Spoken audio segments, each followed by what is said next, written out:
ఎన్నికల ప్రక్రియ ముగిసింది. అభ్యర్థుల గెలుపు బాటంలో ఈవీఎంలో నిష్పక్షంగా ఉన్నాయి.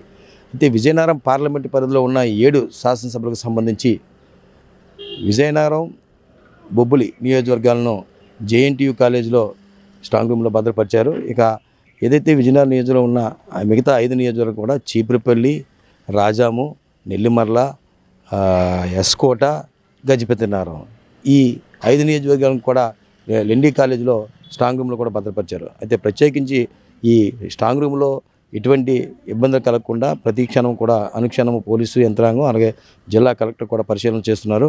ఈ ఏదైతే స్ట్రాంగ్ రూమ్లో ఉన్నాయో ఆ స్ట్రాంగ్ రూమ్లో కూడా సీసీ కెమెరా పర్యవేక్షణలోని కట్టుదిట్టమైన చర్యలు కూడా చేపట్టారు.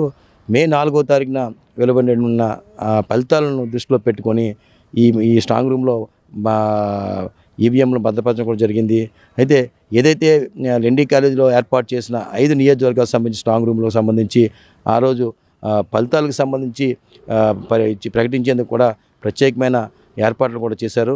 కౌంటింగ్ కేంద్రం కూడా ఏర్పాటు చేయడం జరిగింది. ఈ కౌంటింగ్ కేంద్రాలకు సంబంధించి ఏర్పాట్లు కానీ అటు భద్రతకు సంబంధించి కూడా ఏర్పాట్లు కూడా కలెక్టరు ఎన్నికల రిటర్నింగ్ అధికారి కలెక్టర్ గారు పరిశీలన చేస్తున్నారు. అలాగే భద్రతకు సంబంధించి కూడా ఎస్పీ దీపికా పాటిల్ కూడా పర్యవేక్షణ చేస్తున్నారు. అనుక్షణం కూడా సీసీ కెమెరాల పర్యవేక్షణలోనే డాకులతోని పరిశీలన చేస్తున్నారు.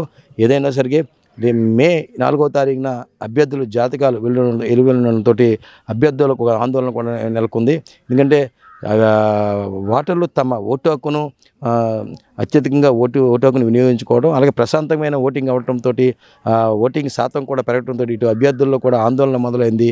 ఎప్పుడు ఏం జరుగుతుందని ఆందోళన కనుక్కుంది. అయితే ఈ ఆందోళనకు మే 4వ తారీఖున తెరపడనుంది.